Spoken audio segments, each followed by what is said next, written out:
Happy Carnival Tuesday. I'm not jumping this year, so I decided that the least I could do was to wear a carnival-like shirt. I read an article a few days ago that said, quote, 93% of employers want to see soft skills on your resume, end quote.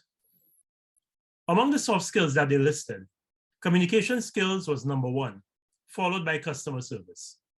Unfortunately, many organizations in our country have not yet understood the importance of communication and communication skills. This problem is pervasive. I've seen it in governments, political parties, public figures, utility companies, financial institutions, public sector departments, and most recently, sporting organizations. Communication is not just about what you say. It is also about how you say it, when you say it, where you say it, who says it, and to whom you are saying it. In other words, in communication, who, what, when, where, how, and to whom all matter. And many of us have not yet grasped this. If you think communication is multi-layered, then try communication in a crisis, what is called crisis communication. Many companies and organizations around the world have crisis or emergency communication plans, not so much here in our country. During a crisis or an emergency, things happen quickly.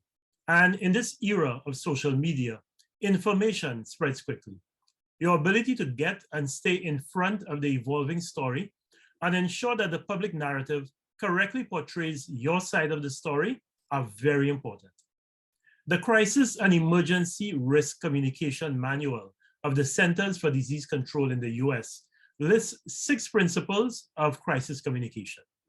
I want to talk about 5 of them, which are very relevant to this most recent situation involving the St. Lucia Athletics Association and our Sprint Queen. The 5 principles of crisis communication that I want to touch on here are, number 1, be first. This speaks to the importance of communicating information quickly to your audience. Secondly, be right. This refers to accuracy and providing information on what is known, what is not yet known, and what is being done to fill the gaps in knowledge. Thirdly, be credible. This relates to the importance of honesty and integrity in the process. Fourthly, express empathy. This recognizes the fact that during a crisis, some people are harmed or feel aggrieved, which is why it is important for you to show an understanding of the challenges and pains that the aggrieved individual or parties are experiencing. And fifthly, show respect. This acknowledges the significance of being respectful in your communication to people who are more than likely feeling hurt and vulnerable as a result of what has transpired.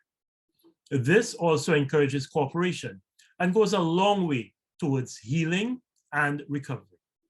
The 6th principle is not as relevant in this case, and that is to promote action.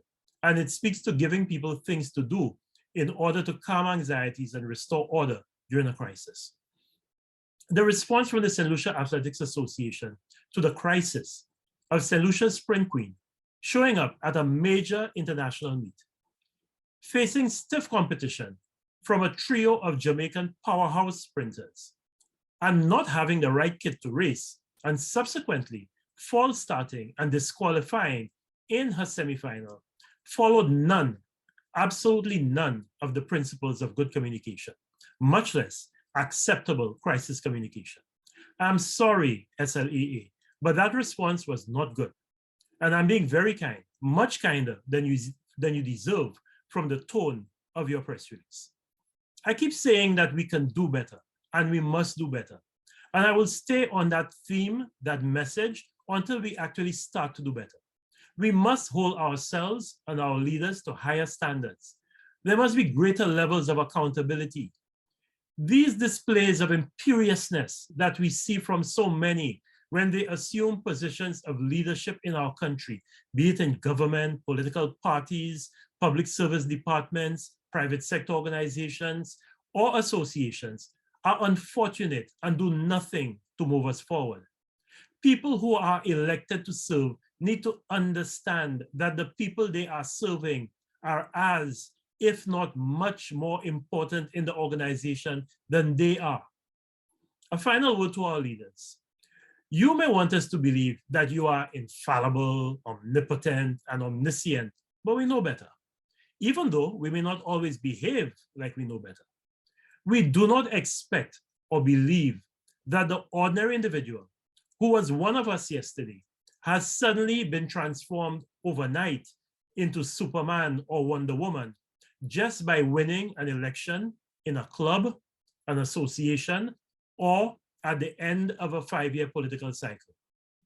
In other words, we expect and understand that every so often you will do something that is wrong and you will make a mistake. You will become even more credible and respected in our eyes if when you do fall short, you admit that you have and you apologize. Insulting our intelligence and engaging your propagandists to try to make us believe that we are the ones who are wrong or we are not getting it or we do not understand hurts you, it doesn't help you. Finally, to the public figures in government, the private sector, civil society, and all the non-governmental organizations, please let us treat communication with the seriousness and respect that it deserves. There are many trained and experienced communication specialists in our country. Reach out to them. Don't fool yourself into thinking that because someone can read fluently, has a pleasant sounding voice, or looks good, whatever that means, they should automatically be the one who communicates with the public on behalf of your organization, and particularly so during a crisis. In closing, I want to shout out all the bands and revelers, including the one I last jumped with, just for fun. All of you look good on the road yesterday. However, I want to make special mention of Zuvo. For a band that is only in its second year on the road, you looked awesome yesterday. Great job. Have a safe and enjoyable Carnival Tuesday, everyone. Thoughtful Thursday restarts this week. So see you then. Goodbye.